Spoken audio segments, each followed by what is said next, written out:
Le projet de rachat de Yahoo par Microsoft, une bonne chose pour l'Internet ?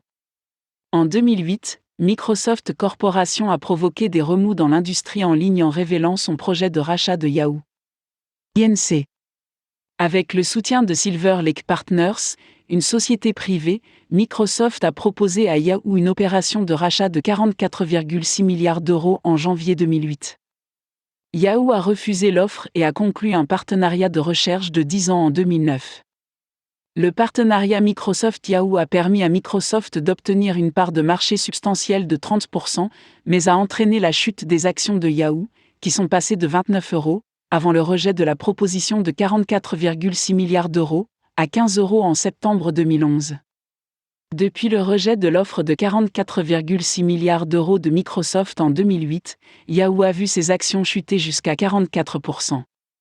En conséquence, l'entreprise s'est présentée à des acheteurs potentiels, en raison de son incapacité à augmenter ses revenus. Cette fois-ci, Microsoft s'apprête à faire une proposition conjointe, toujours en partenariat avec des sociétés de capital investissement, mais à un prix qui devrait être sensiblement inférieur à l'offre de 44,6 milliards d'euros faite il y a 3 ans. Avec des revenus en baisse, Yahoo devrait accepter une offre de rachat. Pourquoi acheter Yahoo ? Malgré des revenus en baisse, Yahoo présente des actifs très intéressants, notamment sa participation dans Yahoo Japan et dans la société en ligne Alibaba Group Holding Ltd, basée en Chine.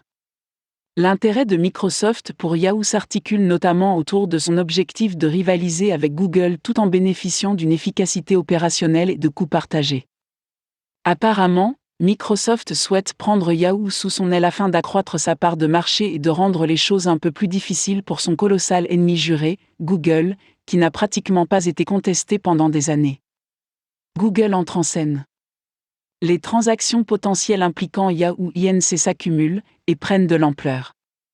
D'autres possibilités se dessinent, car un récent rapport du Wall Street Journal révèle les derniers pourparlers entre Google, Inc. et d'autres sociétés de capital investissement, et le moteur de recherche rival en question. Google s'étant montré très intéressé par la reprise de Yahoo par Microsoft, la guerre des enchères est lancée. Google envisage d'orienter ses stratégies commerciales et logicielles vers la vente de publicité sur les sites de Yahoo et de profiter des 2 milliards d'euros par an que représente le secteur de la publicité par affichage de Yahoo. En outre, l'achat de Yahoo se traduit par l'arrivée de la plateforme de réseau social Google+ auprès du public de Yahoo. Google souhaite également établir des relations commerciales plus approfondies avec les éditeurs de contenu de qualité pour Yahoo, afin de compliquer la tâche de ses concurrents, dont Microsoft. Google, Microsoft et Yahoo, les chiffres.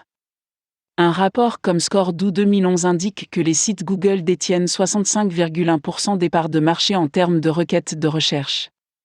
Plus précisément, les sites Google occupent la première place du classement des moteurs de recherche, avec 11,2 milliards de recherches. Les sites Yahoo arrivent loin derrière avec 2,8 milliards de recherches, et les sites Microsoft avec 2,5 milliards.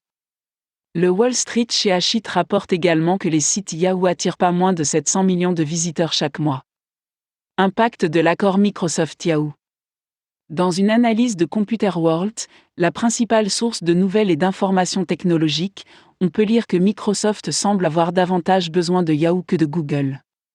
Si Google n'a pas grand-chose à gagner en achetant Yahoo, l'accord conclu éloignera ce dernier de son grand rival Microsoft et remettra en question l'accord existant entre Microsoft et Yahoo, qui prévoit que Bing alimente le moteur de recherche de Yahoo. Avec l'achat de Yahoo par Google, le roi des moteurs de recherche en titre gagne la position solide de Bing, qui s'accompagne d'annonceurs fidèles et d'une base de soutien solide, ce qui a un impact positif sur ses efforts en matière de marketing commercial international. Si Microsoft réussit à racheter Yahoo, l'acheteur peut avoir tendance à surpayer, alors que Google ne subit pas la moindre perte. Un Yahoo détenu par Microsoft peut ouvrir de nouvelles perspectives à la communauté en ligne, utilisateurs et entreprises confondues.